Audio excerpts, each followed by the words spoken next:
Good evening, ladies and gentlemen. My name's Aaron Snodderly. I am the chairman of the Cumberland County Republican Party, and I'm thankful that you've seen fit to join us for a session of question and answer with one of our candidates for U.S. Congress, Mr. Ron Harwell. Mr. Harwell, thank you for coming tonight. Oh, thank you for having me. You did excellent in the speech this evening that you gave. The people seem to be very receptive of you. And just tell me briefly your thoughts on the meeting tonight. What you think of the people of Cumberland County based on what you have seen? I think the people that you had here were great. I think that they need to be bringing 2 people with them. This place should be filled up. Instead of, 75%, it should be 110%. They should be standing outside trying to figure out who's going to represent them and why. Yes, sir, I agree with you. We are thankful for each and every person who comes. We had close to 100 here tonight, right, which is pretty good when you compare us to other parties. But I do agree, if every person that was here tonight would have brought another one, we would have been virtually full. Right. I have 3 quick questions I'd like to ask you on behalf of the people of Cumberland County. Number 1, what special qualities and ideas do you have to take to Washington that makes you stand out above your peers who are also running for the same office you are? I think, personally, I think that I'm probably the feistiest. I'm probably the one that's the honoriest. I'm probably the one that'll stand up in the middle of the floor and tell Congress what I think of them and what the people of the 4th District think of them. Anger is not always an asset, but when you're dealing with people who do not understand anything else, anger is a must. You have to let them know that you're sick and tired of listening to them dictate to us when we pay their salaries.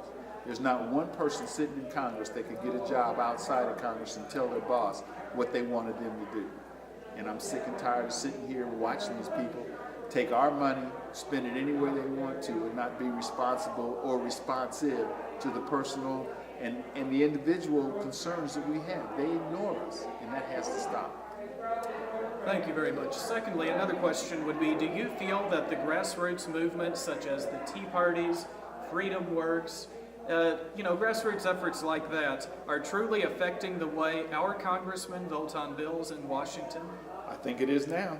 I think the Democrats are running real scared of their seats right now. I saw a Democrat, I think his name is Conrad. I'm not sure where he's from, but he's the head of the Ways and Means Committee.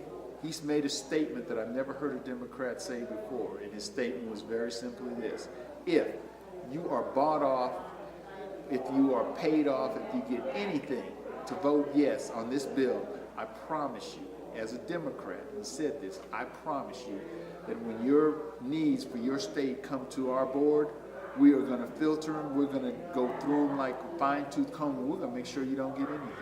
Because what you're doing is taking away from everybody else's opportunity to have. This is about we the people. This is not about the state of Nebraska, which is the Cornhusker kickback, the state of Louisiana with the Louisiana Purchase, or the state of North Dakota, which is the Bismarck buyout. Those things are wrong, and he was real clear on that, and that made me smile to see a Democrat actually stand up and threaten his own constituency.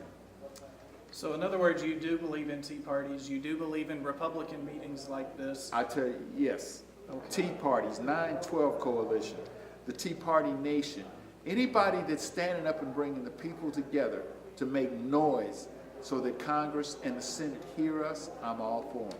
I am not for separating parties. I don't think that the Republican Party needs to join the Tea Party. I think that's exactly what I think. The Republican Party needs to join the Tea Party. We do not need to join the Republican Party because they bailed out on us, but they need to come back. They need to get real clear on their conservative values, and they need to keep marching that way. I would hate to see us get back in power, watch them go into be greedy again, and then we lose power again. That cannot happen. Thank you very much. One final question that I'm sure our viewers would be very interested in knowing would be, what is the biggest or most important issue that you would bring to the floor of Congress if elected? And how would you approach that issue? And why is this issue so important to you? Well, right now it would be Social Security, because that's just blatant theft by our government of their people. They've taken trillions of dollars, wasted it, threw it away, gave it away, whatever they did with it, of people's savings. Now that becomes personal, because that was a one person saved X amount of dollars, was supposed to get X amount of dollars back. The government has taken that money and done everything else but the right thing with it. The reason I'd be adamant about it is because if Social Security fails, do we have any idea how many people will be out on the street? How many 60, 70, and 80-year-old people will lose what little bit of income they have from the savings that they created? That's their money. That should be their that should be something that they've earned and they should get it. And the government needs to take whatever else they're doing somewhere else and make sure they get the Social Security pile right. There's a lot of other things that I'd like to bring to the floor, but my first thing is to make sure that our seniors are taken care of. The health care bill is getting ready to kill them. They're going to take $500,000, look us in the face, spend it twice, and look at us and tell us what a break we're getting. That cannot happen. The Social Security was for the elderly. The elderly need to be taken care of with no questions.